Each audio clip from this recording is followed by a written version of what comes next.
السلام عليكم ورحمة الله وبركاته. حەزەکەم کۆمەڵی ڕاستیتان پێ بڵێم کە بەشێکی زۆریشتان نەیزانن، بەڵام وەکو بیرخستنەوەیەک هەتاوەکو ئێستا ئێوە دیوتانە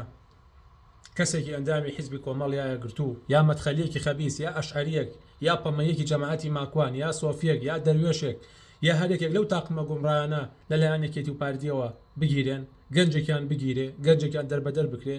گەنجێکیان لوت لە خوێنی بێ. هەتا ئێستا دیوتانە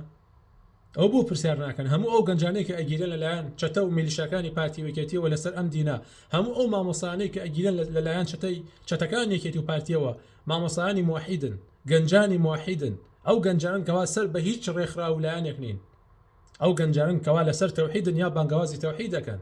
بە کاتێکی کە ئەو گەنجانە ئەگیرێن کە ساڵی پار من ئەو هەموو ڤیدیۆم تۆمارە کرد لەسەر ئەو هەموو گەنجە موسڵمانە موحیدەی کە چەتەکانی یەکێتی ئەوە ئەیان فراندن بە بێتاوان، ئەوەی کە قسەی پێوتم ئەم گروپە گومڕایانە بوون، جەماعەتی ماکوان و سۆفی و ئەشعەری و مەدخەلی و ئەم مشتیکانە بوون کە بە ناوی دینەوە دژایەتیانە کردین. لەبەرەوە ئەو شەڕی کە ئێستا ڕوویداوە شەڕی کوفر و ئیمانە، شەڕی سوپاکەی ئەبوو بەکری سدیقە بەرامبەر بە سوپاکەی موسەیلەمەی کەزاب، هەتا وەکو ئەتوانن لەم شەڕا بەشدار بن. أما دعوية، أما التوحيد، أما الجهاد، يجاهدون في سبيل الله ولا يخافون لومة لائم. جهاد كان لبناوي الله تعالى ولا لومي لو مكاران ناترسن، لم شرب بردوام بن للومي لو مكاران ناترسن، أو بتانا مان وش كان دوا بلام كوك أبي بردوام بن بوي وردو خاشام كين، هربتك خوي جاكر دوا، هربتك خزمتي ألمانيتي كرت، بيان كان بيتان أو أنا مشركن هزار جار بلين مسلمانا، هزار جار بلين كتاب معناه وداعين أو معناه قبول ناكله. الله تعالى برسول الله فرمي صلى الله عليه وسلم لئن أشركت ليحبطن عملك. أجر شريك يبو الله بريار بدي هرشي عملته هل يوشينينوا أيام همو مشركة بناوي ملا وبناوي زانا وبناوي روناق بير ونازانا بناوي دجاهدي ملحدة كومال كتابي بروبوش دور لا آتكاني قرآني بروز فرموتكان كبوشة واشكالين وسيبانا باقي قصي من الله وبروبوشان هنا وخويان كردو بعالم لو خلق نخوة نوارة لو خلق أوامه أقدر من أمشارة قيامة بردوامه به نكن بتشنا بري أوانوا هەرو ئاسایش و جەلاد و پێشمەرگە و چەکدارانەی پارتیوەکێتی کە من پیان ئەڵێم ئێوە لەناو کافرانان ئێوە چەکتان بۆ تاغوت هەڵگرتووە، ماکوان کەریم و مرتەد و دیرفرۆشەکانی تر ئەڵێن نا قەینا ئێوە لەو شوێنە بن ئێوە باشترن لە کەسانێکی تر.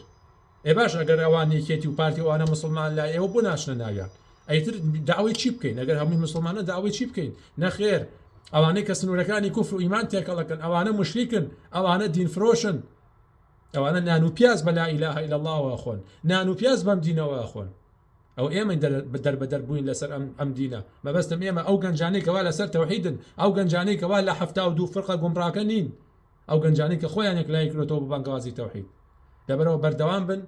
ئەم بانگەوازە بانگەوازی تەوحیدەکەی ئیبراهیم عەلەیهی السەلام کە بە قەومەکەی وت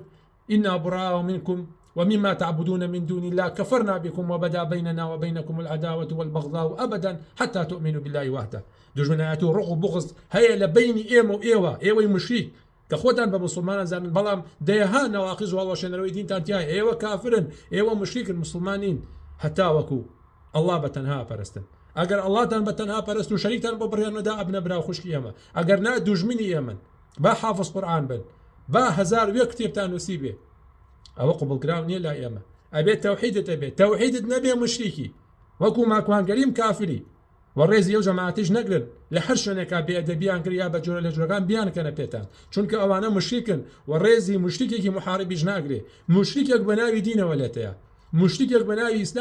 إسلام ولاتيا أقدر بن بردوان بن لم جنگا هرشون بيتان أقري بردوان بن. السلام عليكم ورحمة الله وبركاته.